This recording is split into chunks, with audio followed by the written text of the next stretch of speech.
Hi. Just to introduce him, Lysandre is a machine learning engineer at Hugging Face, where he's involved in many open source projects. And his aim is to make machine learning accessible to everyone by developing powerful tools with a very simple API. And today he's going to talk to us about the Hugging Face Hub as a means to collaborate on and share on machine learning projects. Let me. Great, I'm just adding the video to the stream. Hey everybody, welcome to this talk about the Hugging Face Hub. I'm Lysandre, I'm part of the open source team at Hugging Face, and I'm super happy to be here to present to you all everything we've built over the last few years. So we'll get straight to the point, and we'll start with the three main aspects of the Hugging Face Hub. So these are models, datasets, and spaces. We'll take a look at the first two in detail and have a small introduction of the third one because Merve is going to present the third one, the spaces, in her standalone talk. So let's first take a look at the Model Hub. The Model Hub hosts a wide variety of different models. It acts as a platform for hosting and sharing models. And actually, we just passed the 20,000 public models milestone this weekend, which is pretty exciting. And these models, these 20,000 public models, are trained on a lot of different tasks. So we have a lot of filtering options on the left. If we go take a look at the tasks category, there's a split for the domains, the fields. The natural language processing models come first, with many different tasks available. And in other fields, there are the audio and computer vision domains, with here too quite a lot of different tasks. The models available here are not necessarily from the Transformers library. The Model Hub is agnostic to the library.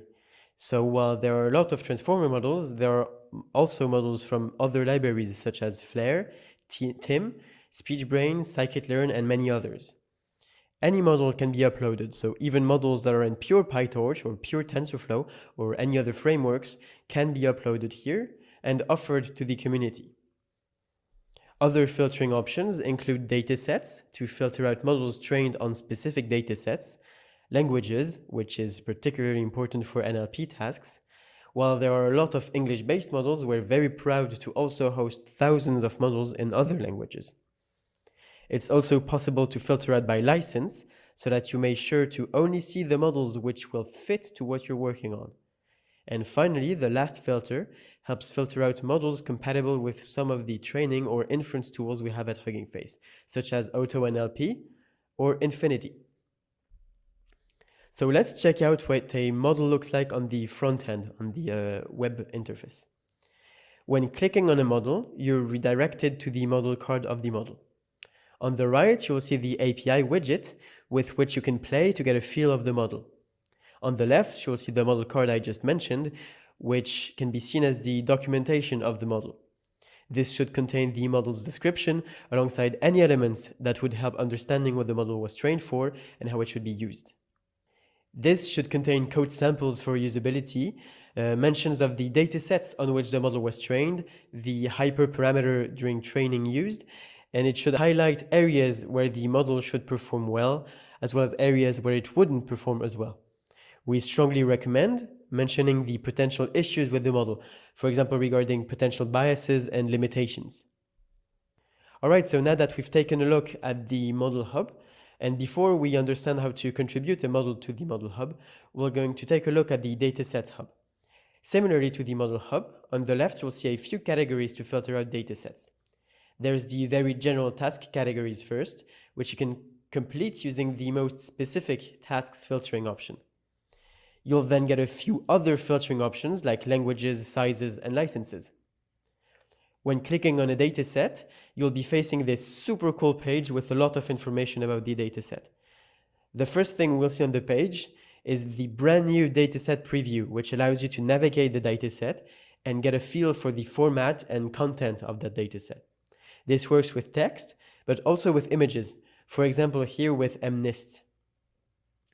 You can take a look at the different splits, for example, the training and testing split here. And coming back to the GLUE dataset page, you'll see some additional information which may be useful. Similarly to the model card, there is the dataset card, which is as important and really goes a long way to explain what is the dataset made of and how it should be used. Additionally, on the right, you'll find all the models which were trained on this dataset. Cool, so now that we've taken a look at both the model hub and the dataset hub, the final third big component of the Hugging Face hub are the spaces. Spaces are a super good way to demo your machine learning projects. They're customizable and deserve a talk on their own, which is great as Merve will dive deep in spaces with you in a bit.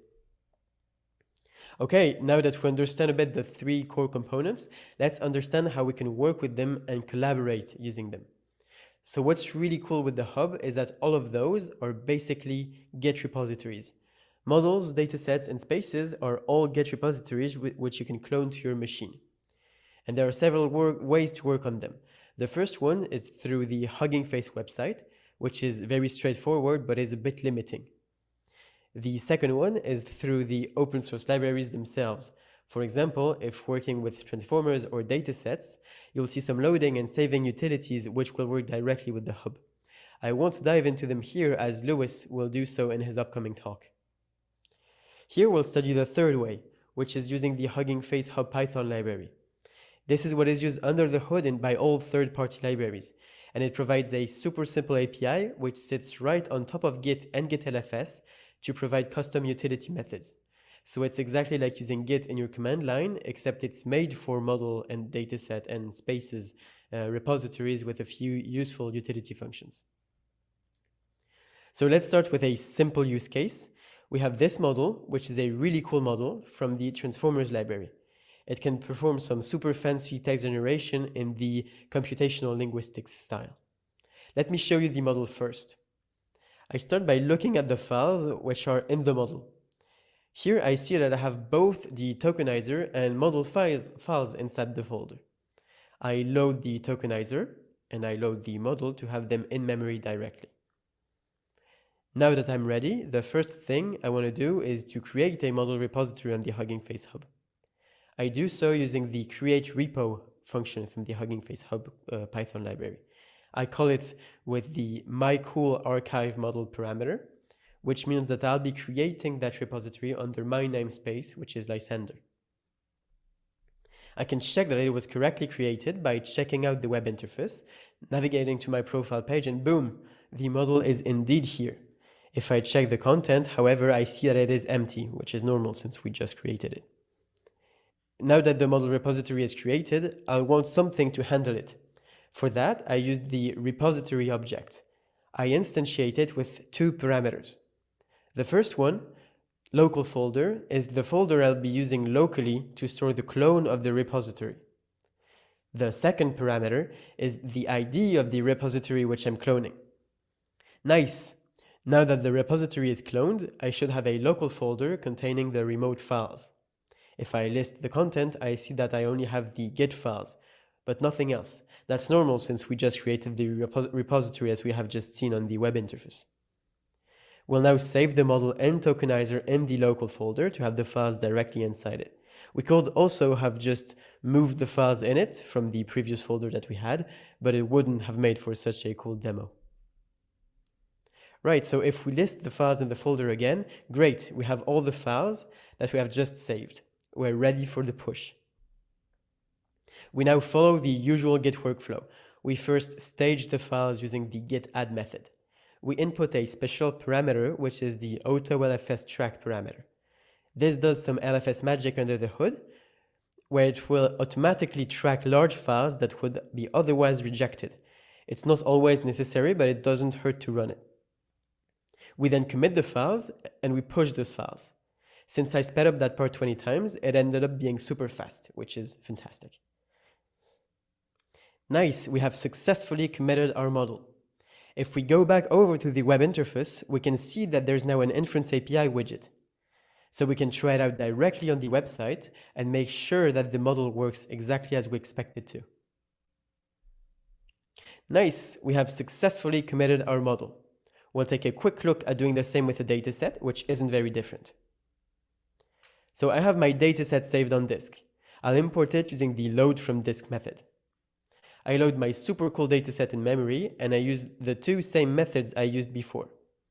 Here, I add another argument, which is the repo type argument. I'm essentially telling the methods that they're handling a different repo type. They're handling a dataset rather than a model. Now that the repository is created, I can take a look at it in the web interface. It's empty once again, but we're going to fill it really soon. We save the dataset using the toParquet method to save it as a Parquet file, using the traditional git add, commit, and push, and we're good to go.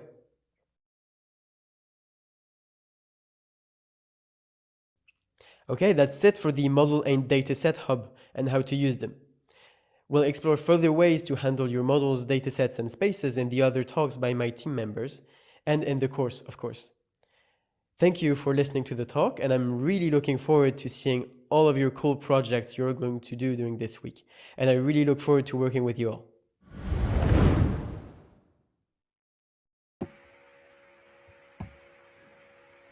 Great. Thanks for that talk, Lysandre. It was super nice. Thank you. The most enthusiasm I've ever seen about the MNIST dataset. So yeah, I'm very enthusiastic about like model cards, dataset cards. Even the model here with computational linguistics made me excited. So cool. So a couple of questions that come to mind is when we're using the hub to share, say, models, for example, some of these models that we have now are getting quite large. Is there kind of a limit to what I can push to the hub? Can it be GPT-3? Oh, that's a good question. So yeah, as you said, the model sizes have been getting bigger and bigger, and in the past we've had a few issues with managing such big models. But actually, like the infrastructure is getting more robust to do so. Like a good example of a huge, it's not a model, but it's a data set, which I believe is the multilingual version of C4, which weighs 19 terabytes. It actually lives on the hub right now. And there's no, actually the big science effort, which is this big effort with more than 500 scientists working on creating a very big artifact, uses the hub as a means to store intermediary weights. So these weights can end up being very, very large. And the hub is a cool place to use. It's not necessarily the best place according to what you're trying to do, but for most use cases, it's definitely a place to be considered to store very large weights. Awesome, great. And another question that I've often wondered is, like, the Hugging Face hub is one of several hubs that exist in this space. So we have the TensorFlow hub, there's also a PiTorch hub, and I know there's also some other dataset hubs. I was just wondering, like, what do you think are like kind of sort of differences, like sort of philosophically, between these different hubs? That's a good question. So I think there are quite big differences in between each of those hubs. With the model and the dataset hub, what we're really trying to achieve is we're trying to have this agnostic platform where people can share their models agnostically to the library. So it may be in PyTorch, it may be in TensorFlow, it may be in JAX, or even many other libraries like seen in the videos. We have support for LNNLP, we have support for Spacey, we have support for many others. I believe there were some efforts in Julia also recently. So we're just being very open to any contributions that might be helpful to the community. As long as it's open, it's fine. And then, like, if you compare it to the PyTorch hub, it's a bit different, as the PyTorch hub shares something a bit different with the weights, but also code to run directly inside the Python runtime, whereas we mostly share just weights.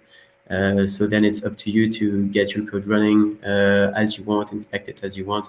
Whereas with the PyTorch hub, it's just slightly different and not as raw, I'd say. It's still super cool and has a lot of. It's very useful, I would say, but it just serves a different purpose than our hub serves, and I think the two are very complementary. Yeah, exactly. And I think that's the key thing, that like it's not necessarily a question of either or. It kind of really depends on your use case, and also maybe if you're, for example, using the TensorFlow hub, you get some extra features like TensorFlow Extended, and if that's what you're working in, it makes sense to use the best tools for that. Yeah, absolutely. And like for the Hugging Face Hub, what we're really reaching for is for this central platform where everybody can feel free to share their models as much as they want. They can just store as many checkpoints they want.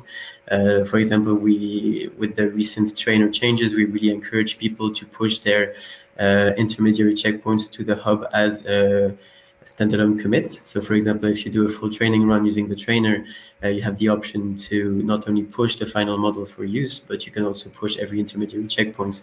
And where this becomes really, really cool is that as we have just seen in the video, when I play with the model at the end of pushing it, you can also actually just do that during training. So if you're training a model, you can just at different points of the training, like every 1,000 epochs or every 100 epochs or every 10 epochs you choose, you can just check and see if the generations are better or if the according to the task you're doing, of course, but you can just check if the performance of your model is getting better with like very intuitively. Awesome. Yeah, and maybe another question that I've heard a lot from people in the community is like, suppose I'm working in like a framework that maybe isn't supported yet. So I know that right now we have transformers and we've also got Spacey and LNLP, but like, maybe I'm like a researcher who has like a kind of, let's say maybe more niche library. Is it still possible for me to share my models on the hub? Absolutely, that's a great question. So the way we do things is that we encourage people to have upstream and downstream supports in their library, which means the ability to just use models from the hub in their library or to push models to the hub. But if you're having a very niche library, which doesn't necessarily have a lot of users or doesn't necessarily have all these serialization mechanisms, maybe you're not too interested in that and you just want something that works for yourself. And so with the Hugging Face Hub Python library, we offer this kind of front end to the hub, which isn't this web UI, but it's a Python library which you can use for like to download models, to cache them in your to cache them locally to prevent like re-downloading a lot of identical files, and also some upstream management tools to manage your repositories on the hub, to manage your files that are getting uploaded. So either of these two options should work according to what you're really trying to achieve, if it's making it easier for your users or if it's just for yourself to upload models to your repository. Awesome. So we've also just had a question that's come in from the thread. So this is a really important question, which is, some data sets have some licensing issues, or maybe they're just copyright material. Is it okay to still share these on the hub? Right, so that's a good question. Usually, it's best to think of those as a case-by-case basis according to the license. So when data sets are shared with a very permissive license, then they can of course be shared. It's important to always keep a link to the license of the dataset under which it was shared. So there's some utilities on the hub to actively show which license is the dataset under. For some more complex licenses, for example, some datasets require specific licenses where you would have to share your name, your email to have access to the dataset. And here it's a bit different, where when sharing the dataset, you should try as much as possible try to respect the license, as otherwise it's just not legally shareable. Cool. And maybe a more personal question. So, right now we have quite a few different positions available in the open source team, and maybe it'd be cool to sort of tell people a little bit about what is it like being like a day in the life in the open source team at Hugging Face, and maybe for yourself, you lead the team. So what does that also involve? Yeah, thank you for asking. I think that's an interesting question that we get a lot. Something I like to say is that even though we're very, very open with like hiring a lot of people, we're really looking for generally the same skills that any machine learning engineer would have. So basically, when you think of a machine learning engineer or a data engineer, it's basically the same skills, but the job is actually very different. Because when working at Hugging Face, you're not going, well, you can, but most of the time you're not going to spend time working on a model or on a data set and trying to have the best performance, try to have the best accuracy, try to do your own training pipeline. What you're actually going to do is instead work on providing the tools to do that better. So you need to have the skills because you need to understand all of that activity, all of that work. But at the end of the day, what you're really going to build is a tool to make it easier for people like you to just do that.